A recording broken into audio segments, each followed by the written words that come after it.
farm. The cows were the most recent addition to our growing menagerie. I suppose we should have taken the seller's warning more seriously when he delivered the herd and pointed to the black and white cow's udder, telling us we would have a surprise soon. A surprise that now lay on the edge of the pasture in the rapidly fading light. But what's a farm without cows? They were going to be the critical element in my grand vision to grow food without the addition of chemicals like fertilizer and herbicides. The cows would graze happily on acres of grass and make manure, which we would compost and turn into the food garden. It would be a glorious cycle of life, or more precisely, nitrogen. But the cows were becoming much more than mere cogs in the nitrogen cycle.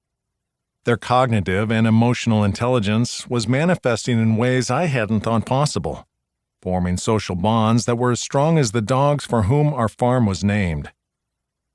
Talking Dogs Farm was so named because I had spent the last decade of my career as a neuroscientist studying how dogs think. The dog project had begun as the half-baked idea of trying to teach my dog Callie to lie still in an MRI scanner so that I could see what she was really thinking.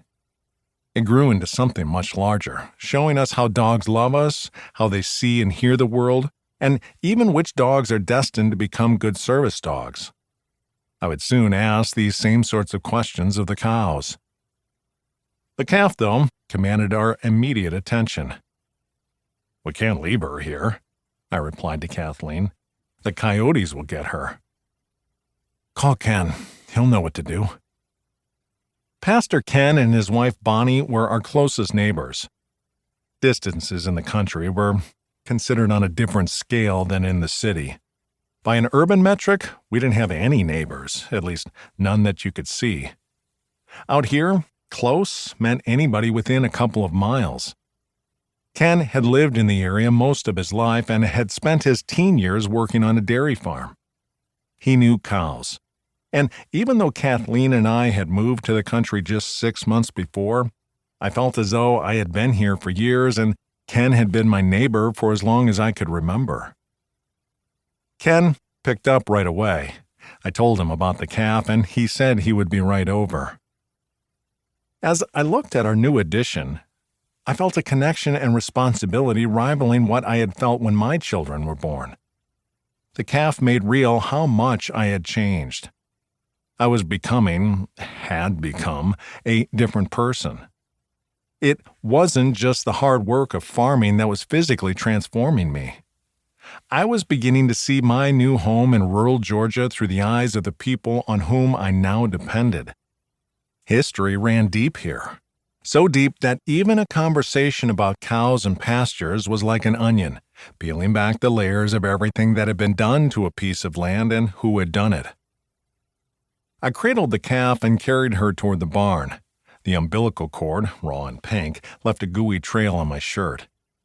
I vaguely remembered something about the importance of mother's first milk, called colostrum, and that the calf needed to get that in her gut right away.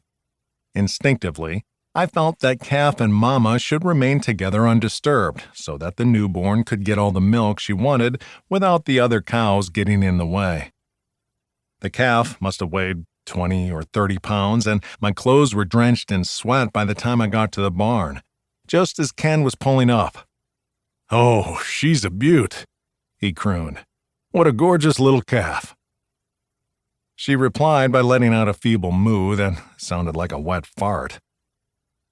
With the calf safe in the barn stall, I thought Lucy, her mama, would come right away. Not so. Bellowing in great distress, Lucy kept circling around the area where I'd found her baby.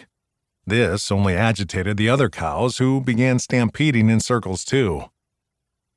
My daughter, Madeline, home from college, heard the commotion and joined us. With Ken's help, the four of us fanned out into the pasture and slowly began working the cows up toward the barn. It was not like I had seen in the movies, no cowboys or horses or cattle dogs. Just 4 people moving methodically through waist-high grass, applying psychological pressure from a distance to the cow's personal space. It was exhausting. Just when we would get them close to the barn, one of them would spook, the herd would run back to where the